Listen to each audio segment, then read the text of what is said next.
The Mourning of Benjamin Campbell by Munster Adams. Benjamin Campbell could scarce articulate what dreadful compulsion had drawn him to that blighted hill, nor could he explain why his trembling hands clutched the cracked leather tome that he had unearthed from beneath his late father's deathbed. The elder Campbell had died in chilling silence, his lifeless eyes fixed upon the ceiling as though they beheld an otherworldly horror lurking just beyond mortal comprehension. The book, ancient and forbidding, seemed alive with malevolent secrets, its pages vibrating faintly with a malignancy too profane for human tongues to utter. The Thracians called it Mourning Luthos, or the Mourning of the Forgotten, a forbidden rite whispered only by those reckless enough to skirt the trembling edges of sanity and peer into the shadowed recesses of reality, where light and darkness embrace in unholy union. His father, whose descent into madness had been a spectacle of fraying sanity, had cautioned Benjamin even from the grave, his fevered journals imploring him to abandon his curiosity. Yet like ivy choking the integrity of stone, an insidious obsession had crept into Benjamin's soul, an obsession that compelled him toward that accursed peak on a night when even the heavens seemed to shudder. The hill matched his father's fractured descriptions, a place where the air itself congealed, rank with the stench of decay and thick with an unspoken anticipation, as if the land were a mouth poised to devour. Above, the sky churned with unnatural hues, swirls of bruised violet and sickly gray, like the violent aftermath of a cosmic battle. Mists writhed like spectral serpents over the hollowed earth, obscuring grotesque forms that Benjamin prayed were nothing more than cruelly twisted stones. And then they appeared, the Watchers. They emerged from the enveloping gloom, figures cloaked in robes that seemed woven from the fabric of shadow itself.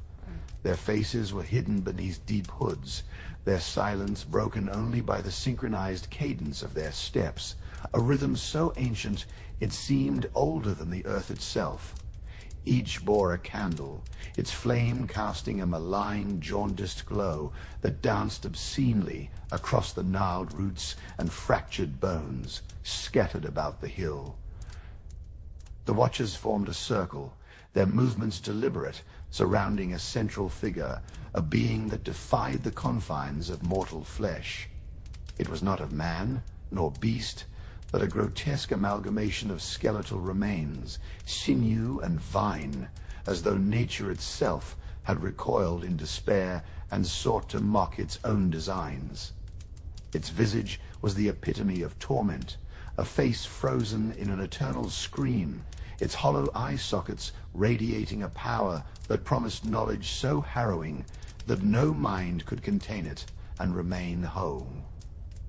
Here stood Vi Iwos, the woe of ages, a paradox of decay and vitality, an aberration that embodied both the beginning and the end. Benjamin felt his sanity splinter as his gaze locked with the abyssal voids where eyes might once have been. His father's maddened warnings crystallized in his mind, their meaning now agonizingly clear. This was not a being to be understood, but endured, a god not of salvation, but of obliteration. Its commandments were despair, its gospel, madness. Benjamin was at once repelled and entranced, his soul stretched taut between awe and abject terror. The ritual began with a dirge, a low guttural chant that reverberated through the hilltop like a seismic tremor.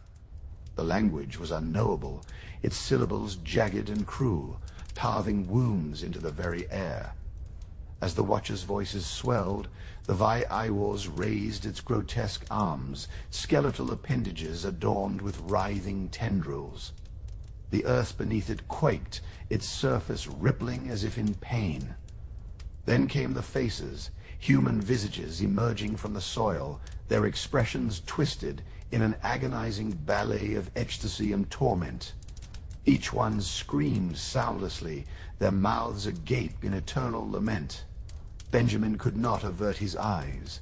The grotesque beauty of the scene held him captive, his mind ensnared by the dreadful symphony of anguish and dark allure. He was no longer a mere witness. The entity had turned its attention upon him, and he felt its pull deep within his chest. It was an ache unlike any pain he had known, as though his very essence were being unraveled. The Vi-Iwars fed upon him, drawing forth his grief, his desires, his most wretched secrets, transforming them into sustenance for its insatiable hunger. The pull deepened, and Benjamin realized, with soul-crushing certainty, that he was no longer a man, but a sacrifice. His individuality dissolved as he was subsumed into the Vi-Iwars' grotesque choir, his consciousness merging with the innumerable souls that writhed in its grasp. Around him, the watchers stood motionless, their faces hidden, but their terror palpable, for they too were prisoners of this unholy communion. As his vision dimmed, Benjamin's final lucid thought was one of horrifying clarity.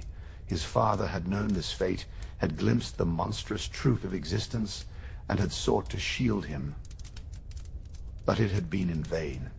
The Vi-Iwars was no creator, no benevolent force. It was a devourer of worlds, an insatiable hunger that stripped humanity down to its raw, agonized essence. The chanting ceased, and the watchers turned their hooded faces toward him, their silence heavier than the void. They were his kin now, bound by the same ancient despair, unable to escape the eternal cycle of anguish.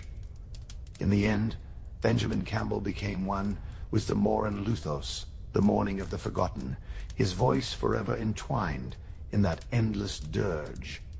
There, in the shadowed abyss beyond light and dark, he was consumed by the Vi-Iwars, a soul transformed into a fragment of its eternal hunger, devoured and reborn into an existence of endless lament.